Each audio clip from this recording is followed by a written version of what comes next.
A ver, amigos, vamos a hablar de un caso que tiene que ver con la CIDH y el Estado boliviano, porque la CIDH ha declarado culpable al Estado boliviano por la revictimización en el caso de Brisa. Enseguida vamos a conversar con ella, una víctima de violencia sexual. También ordenó medidas de reparación por esta causa y esto marca un antes y un después a cómo se maneja tanto la información como las investigaciones en torno a este tipo de casos. Ahora sí la saludamos, estamos con Brisa vía Zoom, ella nos acompaña. Brisa, ¿cómo estás? Gerardo te saluda. Buenas noches, Gerardo, gracias por tenernos aquí en el programa. A ver, ha sido un camino largo, Brisa, pero finalmente se tiene este veredicto ya de la CIDH. Ha sido muy complicado, imaginamos, ¿no?, llegar hasta este punto. Sí, me tocó convertirme en mi propia abogada. Y 22 años después poder llegar a la Corte Interamericana de Derechos Humanos. Ha sido bastante complicado, sí. 22 años después, tú lo has dicho, es mucho tiempo.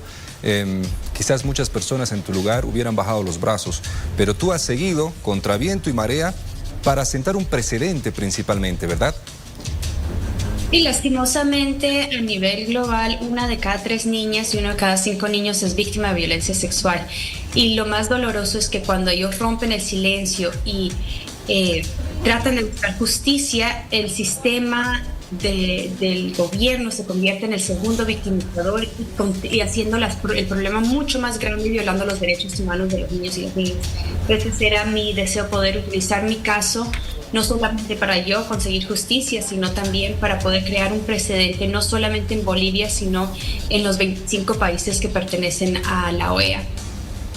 Brisa, buenas noches. Lucera te saluda. Ha sido un proceso largo. Quisiera que nos relates o nos hagas un resumen de todo lo que has vivido, claro, dentro de todo este proceso.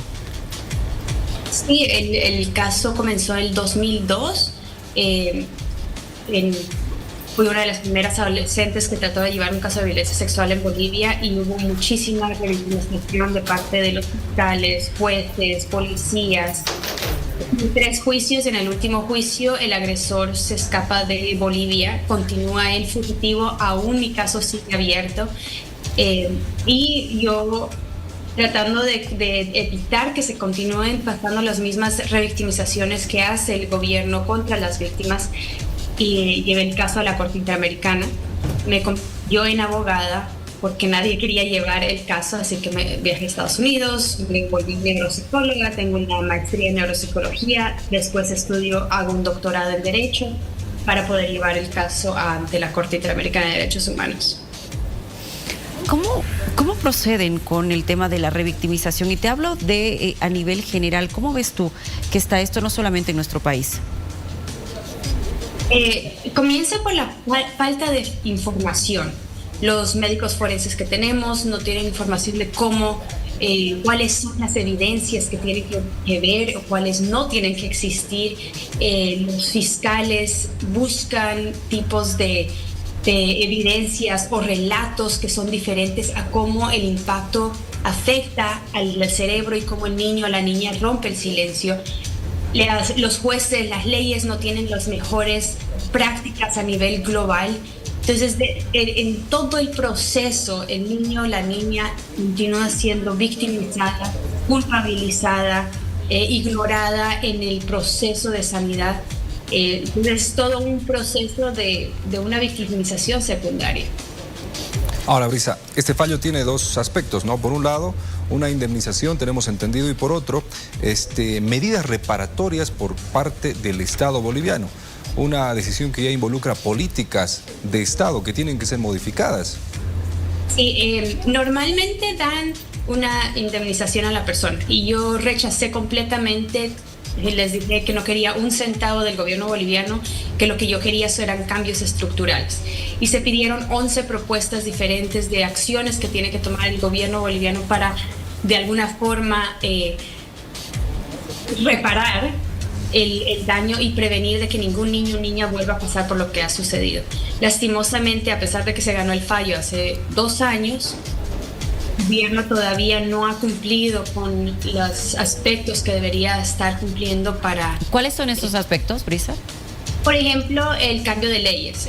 Tenemos 4 cambios de leyes que tenemos que tener. El primero es eliminar el estupro, el segundo es la prescripción de acción, el tercero es el crear una ley independiente que tipifique la violencia sexual incestuosa como un crimen en sí y no como un agravante, y que la violencia sexual se base en el consentimiento y no en la intimidación o en la violencia.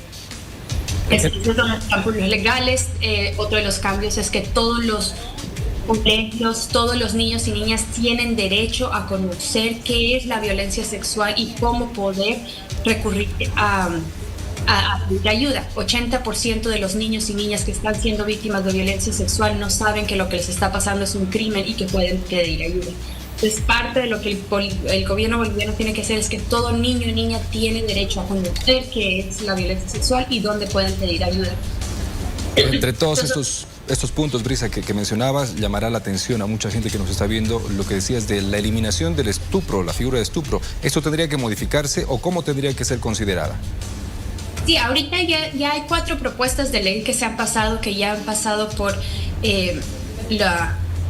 ahorita está estancado en la Cámara de Diputados y ya es más de un año que no pasa y vuelven a hacer las votaciones y está estancado en ese lugar. Y sí, prácticamente lo que harían es eliminar el estupro del Código Penal, porque es una ley que realmente discrimina con adolescentes entre 14 y 17 años. Prácticamente las que son violadas entre 14 y 17 años caen en esta figura que prácticamente es como decir que tuvo relaciones sexuales con seducción y es una forma de invisibilizar la parte neurológica del niño o la niña en que no pueden hacer consentimiento con una persona adulta. Y está en contra de todas las normas y los estándares internacionales. Y es una figura que viene desde hace muchísimo años, cuando los colonizadores llegaron a nuestros países y utilizaban a las adolescentes como esclavas sexuales. Y viene desde ese entonces esta figura que en muchos países ya se ha vuelto algo horrible, lo han eliminado y Bolivia continúa teniendo. Todos estos puntos y cambios que nos planteas o que se han planteado dentro de este proceso, Brisa, siendo conscientes, son un cambio estructural que debería implementarse entonces en el país, que el Estado debería implementar, pero nuevamente apelo a esto, siendo conscientes, al ser un cambio estructural va a demorar tiempo. ¿Qué piensas? No debería. Realmente ya ha pasado varias veces por los legisladores, ya están las acciones. Siento que